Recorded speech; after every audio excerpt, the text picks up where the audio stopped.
सानन्दमानन्दवने वसन्तामानन्दकन्दं रतपापवृन्दं वाराणसीनाथं नाथनाथं श्रीविश्वनाथं शरणं प्रपद्ये।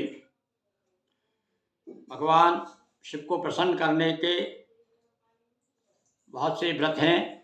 शिवरात्रि का व्रत, सोमवार का व्रत और सबसे ज़्यादा प्रसिद्ध है प्रदोष व्रत। ये प्रदोष माह में 2 बार प्रदोष पड़ता है। हर त्रयोदशी पर भगवान शिव की पूजन की जाती, शिव पार्वती को प्रसन्न किया जाता है। उसी प्रकार से प्रसिद्ध है जैसे कि वैष्णव जगत में एकादशी की महिमा है, उसी प्रकार से भगवान शिव का यह प्रदोष व्रत है। आज हम आपको प्रदोष व्रत की कहानी सुनाने जा रहे हैं। और देखिए प्रदोष की महिमा इस कहानी में छिपी हुई है कि जो प्रदोष का व्रत करते हैं और उसको क्या परिणाम मिलता है। तो बड़ी सुंदर कहानी है, सुनिए आप। एक ब्राह्मण, गरीब ब्राह्मण था। उसके पिता नहीं थे, वृद्ध माँ थी और भिक्षाटन किया करता था। एक बार उसके मन में इच्छा हुई कि माँ, मैं गंगा स्नान करने जाऊंगा।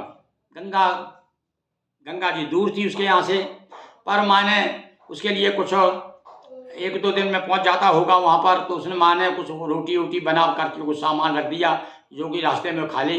तो उसने क्या किया, पोटली बनाई, पोटली साथ में रख ली और गंगा स्नान के लिए चल दिया। और चला होगा, शाम तक पहुँचा। एक जगह रास्ते में थोड़ा जंगल था, वहाँ पर कुछ डाकुओं ने उसे घेर लिया।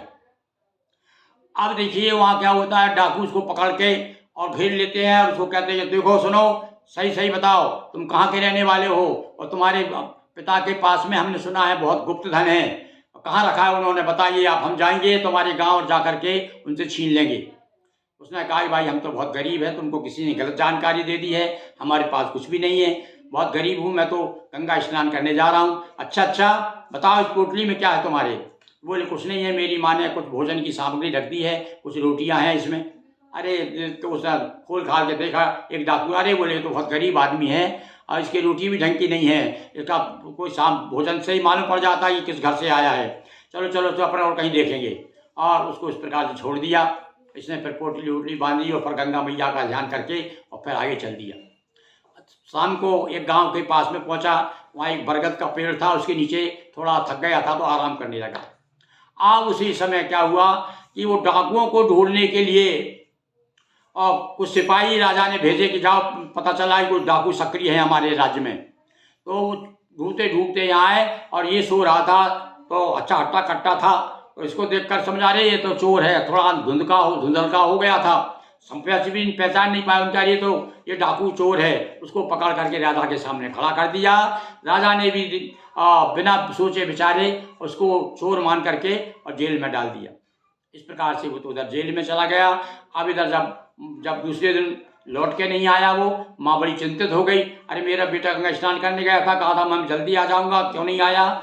और अब संयोग देखिए, उस दिन जिस दिन दूसरे दिन प्रदोष का व्रत था, त्रयोदशी थी और उसकी माँ जो है प्रदोष का व्रत करती थी। उसने भगवान शंकर से प्रार्थना की, भगवान शिव से, हे प्रभु आप कृपा करिए, मैं आपका व्रत करती हूँ, आप मेरे बालक को कहीं न कहीं से ऐसा कृपा कीजिए कि वो शीघ्र घर आ जाए। उसने इधर प्रार्थना की और प्रदोष का व्रत किया।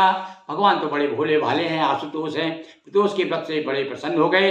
राजा को सपना दिया, हे राजा, तूने जिस ब्राह्मण बालक को पकड़ रखा है वो चोर नहीं है, और तू उसे सवेरे ही छोड़ देना, और नहीं तो तेरा सब रात पार सब बराबर नष्ट कर दूंगा। और उधर धमकी दी भगवान ने सपने में उसको।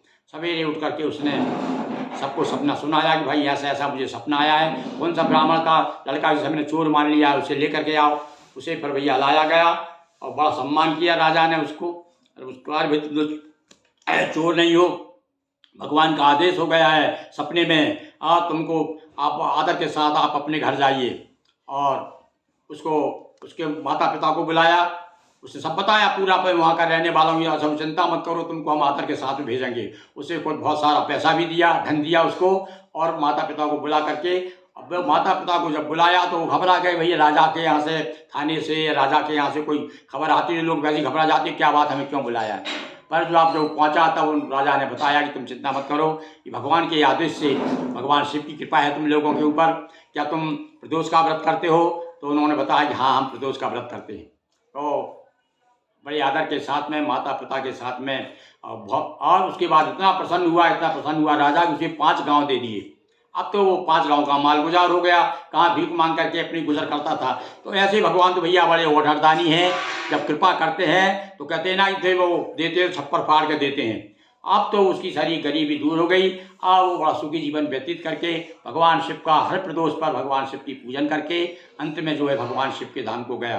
एक कथा जो भी व्रत करते हैं भगवान प्रदोष का, भगवान शिव के प्रदोष का जो व्रत करते हैं उसे ये कथा जरूर सुनना चाहिए। तो इस प्रकार से यह कहानी हमने आपको, और विशेष रूप से ये रवि प्रदोष पर इस कथा को सुना जाए तो इसका और बड़ा विशेष महत्व। वैसे तो ये हर प्रदोष पर इस कथा को आप सुन सकते हैं। तो भगवान शिव की पूजन करिए, व्रत कीजिए, और भगवान शिव की ये जो कथा मैंने ये कहानी आपको सुनाई है, इस कहानी को सुनिए। निश्चित रूप से भगवान शिव की आपके ऊपर भी इसी जिस प्रकार से उस ब्राह्मण के लड़के पर कृपा की भगवान शिव ने, उसी प्रकार से आप पर भी कृपा करेंगे। हर हर महादेव शंभो, हर हर महादेव।